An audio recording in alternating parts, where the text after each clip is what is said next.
Hi, Téa. Hi, Maria.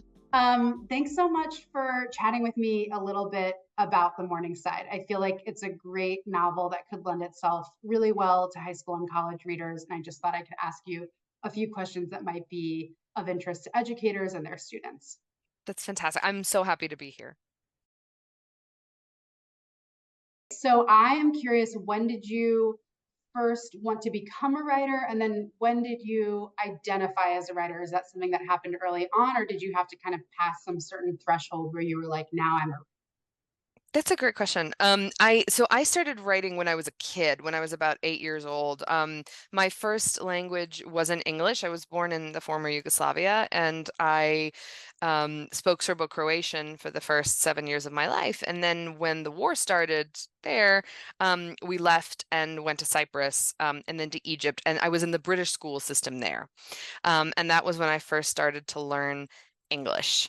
And writing for me back then was a way into the language. I was learning, obviously the words, the structure, and how storytelling worked. Like I came from a family of big storytellers back in Yugoslavia, and I understood it in obviously my native language, but not in English. So I started writing these like little animal short stories, and kind of kept doing it throughout my childhood and then into my teen years. And back then I wrote a lot of sort of fantasy, and I read a lot of fantasy as well, and was growing a lot more adept with the language. Um, so it was really always the plan. I mean, the plan. It was always the thing that I wanted to do most. And I guess I started calling myself a writer after my first book, The Tiger's Wife, was published. I didn't call myself a writer until after it was published, and honestly hesitated to for a good while after that. I actually am kind of surprised by that. I'm for the students watching, Tay and I have known each other since The Tiger's Wife came out, like many years ago. We Many were years ago, 25 or yeah. something. Yeah. And I am so surprised because I think sometimes you hear writers who are like, I identified as a writer since my first book at age 8, and it was only that the world needed to know that I was a writer. But it's interesting. Like I think I also hear sometimes this from writers, which is like, I still don't believe it, or I had to, it kind of this big thing had to happen. By that point, by the way, I should tell students like you had been on the New Yorker's, 20 under 40 list of like writers to watch. So like certainly the world was thinking of you as a writer.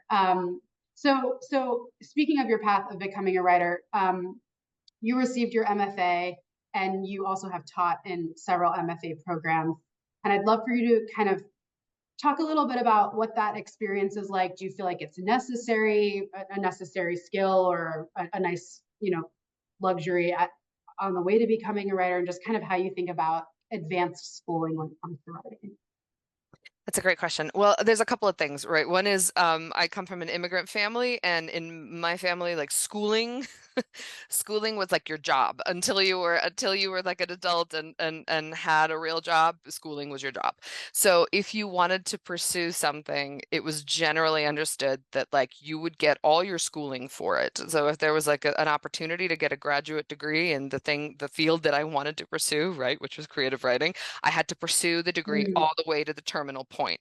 And an MFA, a Master of Fine Arts, is a terminal degree for creative writing. So there was never really, when I think about it now, there was never any chance that I wasn't going to get an MFA, given my upbringing.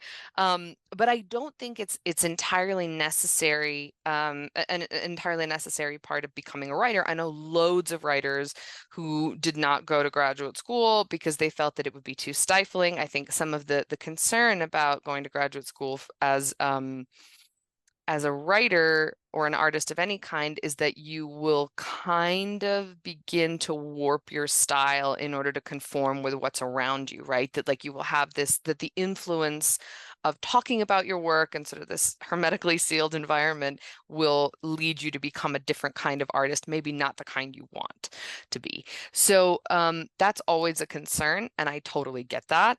I think a lot of that depends also on the culture of the the teacher and the culture of the program. I love teaching.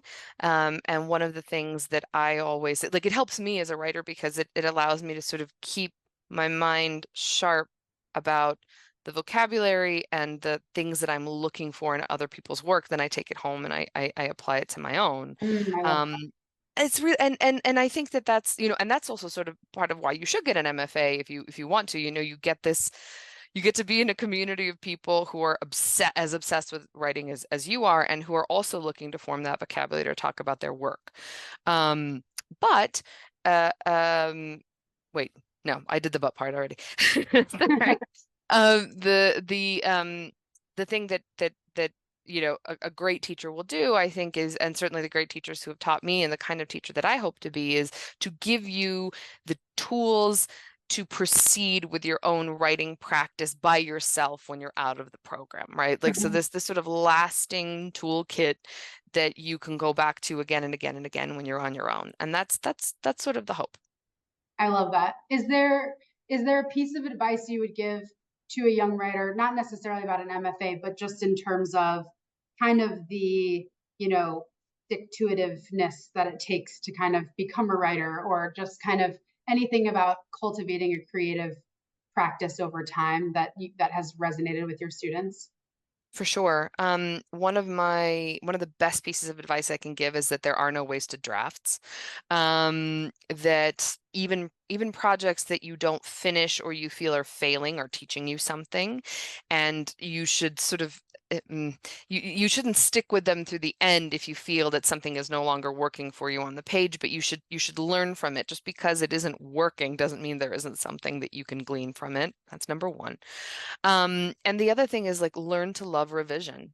I Mm, think there are a lot of emerging writers. One of the things that I see most often with emerging writers and people coming into MFA programs is that they start a lot of projects, they don't necessarily end them, and and when they do finish them, they finish with a first draft and leave it there. And one of the most important things in cultivating a writing practice and sort of working on your own intuitions and developing your relationship with your work is to be able to go back and say, okay, I'm looking at this from a different point of view now, right? Like, I'm looking at this as an editor. I'm looking at this as from as a reader might. Like, what would yeah, help the reader get into this, rather than how did there's a difference between the way something appears on the page for you as a writer for the first time and the way a reader might receive it, or the way a reader can find their way into it. And so you have to be able to kind of negotiate both sides of that. And you can do that on your own. I love that. I love it's like a Clark Kent, like editor glasses on, reader Yes. glasses on, that it's like truly trying to like practicing seeing it through different eyes. Yes. That's great advice, I think, for a young writer like some of the girls who might be listening to this, or someone who is deeper in their career trying to kind of find success. Okay, finally, I would love to hear. Can you tell us a little bit about your inspiration for the Morningside, and what you hope readers might take away from the novel? Yeah, I had been living in New York for a really long time, for 8 years, and hadn't thought that I was going to write a novel based there, because I was feeling a little bit disconnected from the city. I wasn't really sure how I fit into it, and sort of what it meant to me. And there were all these sort of moments that I had filed away. There was this building on the end of our block that was demolished, and then another building was put in its place, and we were there for both the demolishment and the raising of the new building, and it was excruciating. And then there was this little woman that I saw, this tiny elderly woman one day at sunset, who was walking three Rottweilers on a chain, and I was like, wow, that's something, um, and I think as a writer, you're always kind of doing that. You're always filing away these moments, these images, these kind of curiosities that might bloom into something bigger. And when the pandemic happened, I was asked to write a short story that sort of reflected the moment, and I wasn't living in New York anymore. I was living in Wyoming.